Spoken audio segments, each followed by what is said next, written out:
Everyone আসসালামু আলাইকুম। আমি লিটন আলু ক্ষেত থেকে আপনাদের আলু সম্পর্কে কিছু বিষয় জানানোর জন্য আসলাম। তো বন্ধুরা, আপনারা অনেকেই আমাকে প্রশ্ন করেন, কমেন্ট করেন যে ভাই আলু চাষ করা এবং কোন আলুর বীজটা লাগানো ইম্পর্টেন্ট এবং কোন আলুটা লাগালে আমরা বেশি লাভবান হব এবং কোন আলুটা লাগানোর ফলে আমাদের জমিতে অতি তাড়াতাড়ি খুব ফলন দিবে এবং ভালো ফলনের রেজাল্ট পাবো। সকল বিষয় কিন্তু আজকে আমি আপনাদের এই ভিডিওর মাধ্যমে সকল আপনাদের প্রশ্নের অ্যান্সার দিয়ে দেব। তো বন্ধুরা, এই আলুটা যেটা দেখতে পাচ্ছেন এটাকে বলা হয় লিপস্টিক আলু। লিপস্টিক আলু কেমন? লিপস্টিক আলু কিন্তু খুবই লিপস্টিকের মতো লাল এবং খুবই কিন্তু সুস্বাদু এবং খুবই খেতে নরম নরম জাতীয়। তো বন্ধুরা, এই আলুগুলো আমি যদি আপনাদেরকে দেখাই, উপরেই দেখতে পাচ্ছেন একটা আলু কিন্তু ভেসে পড়ে আছে। এই আলুটা দেখতে পড়ে কিন্তু খুবই লিপস্টিকের মতো। তো বন্ধুরা, এই আলুর বীজ কোথা থেকে পাবেন এবং এই আলুর কী রোগ বালাই এবং কীভাবে কী চাষ করবেন, সকল প্রক্রিয়া কিন্তু আমরা আজকে এই ভিডিওর মাধ্যমে আপনাদেরকে উপস্থাপন করব এবং সঠিক পদ্ধতিগুলো জানাবো আপনারা এই আলুটা কীভাবে চাষ করবেন।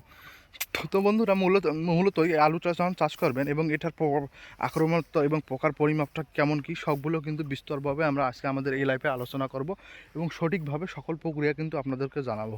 তো বন্ধুরা, আমার পিছনে যেতে দেখতে পাচ্ছেন এই আলুর গাছগুলো কিন্তু এখন মরে গেছে এবং কিছুদিন পর এই জমির মালিক কিন্তু এই আলুগুলো তুলে নিয়ে যাবে। কেন তুলে নিয়ে যাবে? পরিপূর্ণভাবে যখন মাটিতে এই আলুর ফলনগুলো হয়ে গেছে তখন আর জমি ধরে রাখার মতো এই কৃষকের কাছে সময় থাকবে না।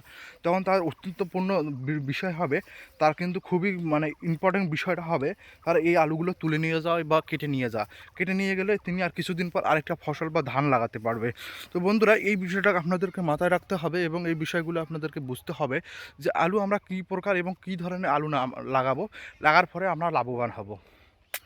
তো বন্ধুরা, আমার যেটা সাজেস্ট থাকবে, হল্যান্ডার নামে যে আলুর বীজটা পাওয়া যায় বা এক পর্যায় থেকে আলু পাওয়া যায়, এই আলুর বীজটা লাগানোর চেষ্টা করবেন। এতে কি হয়, এই আলুটা খুব তাড়াতাড়ি আগুর ফলন হয়। আগুর ফলন হওয়ার পর এটা কিন্তু এত বড় বড় আলু হয়।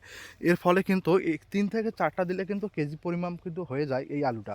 তো বন্ধুরা, এই আলুর ফলন কিন্তু এর এর এবং কি এর উৎপাদন দিক কথা কিন্তু খুব অনেক এবং কি এটার কিন্তু ফলনও অনেক হয়ে থাকে এবং কি এটার কিন্তু এই আলুটার পেছনে খুবই খরচ কম হয়। এটা থেকে 2 থেকে 3টা স্প্রে করলে পোকা দমনের এলিফোরিয়াম বা ফ্যান্ট্রিক্সট্রিং এই ধরনের 2-1টা স্প্রে করলেই কিন্তু পরিপূর্ণভাবে এগুলো দিয়ে দেয় এবং কি শীত শেষ না হতেই কিন্তু এই আলুগুলো তোলা হয়ে যায়। বন্ধুরা, যেমন দেখতে পাচ্ছেন শীষ মোটামুটি কিন্তু আমাদের দেশ থেকে চলে গেছে, এখনও কিন্তু এই আলুগুলো এই কৃষক তুলতে পারেনি। কিন্তু ওই আলুগুলো কেমন কি, ওগুলো দেখবেন শীত আপনার চলাকালীন বা ভরার মৌসুম শীতেই কিন্তু ওই আলুগুলো তুলতে হয়।